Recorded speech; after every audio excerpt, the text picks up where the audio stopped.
अस्सलाम वालेकुम। यूनिक मामा आपके साथ हम बनाने लगे हैं पपीते का सूप। नहीं, पपीते के पत्ते का पानी बना रहे हैं, सूप की तरह इस्तेमाल करेंगे डेंगू वालों के लिए।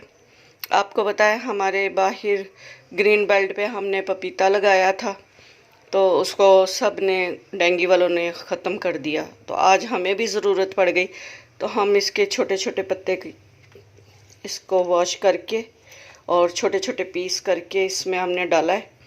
अब 20-25 मिनट तक इसको अच्छी तरह उबालेंगे और फिर ठंडा करके पेशेंट को देंगे। तो अल्लाह ताला सबको सेहतमंद तंदुरुस्त रखे, अल्लाह ताला वबाओं से बचा के रखे। तो जनाब, ये आज हमारे काम आ गया है। तो सारे सोसाइटी वालों ने तो उसको गंजा कर दिया था, लेकिन आज हमारे भी किचन में आ गया ये। तो पहले इसको अच्छी तरह वॉश कर लें और फिर इसको पानी में उबालें। अक्सर लोग उसको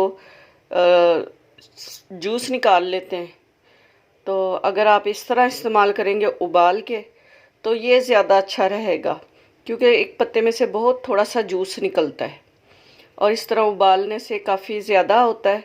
और जनाब, जब भी आप कोई चीज़ उबालें तो स्टील की पतीली लें, सिल्वर स्टील में और नॉन स्टिक में ज़रा भी आप उबालने वाला कोई भी काम ना करें। ये हम आपको बार बार बताते हैं कि उबालने वाली चीज़ को हमेशा स्टील के बर्तन में उबालें। तो जनाब, इस बात को आप याद रखें और हमारे लिए दुआ करें। इंशाल्लाह ताला फिर किसी नई वीडियो में आपके साथ होंगे। अल्लाह हाफिज़। लाइक करें, शेयर करें, सब्सक्राइब करें और छोटी छोटी जगह पे बड़े बड़े काम करें जी।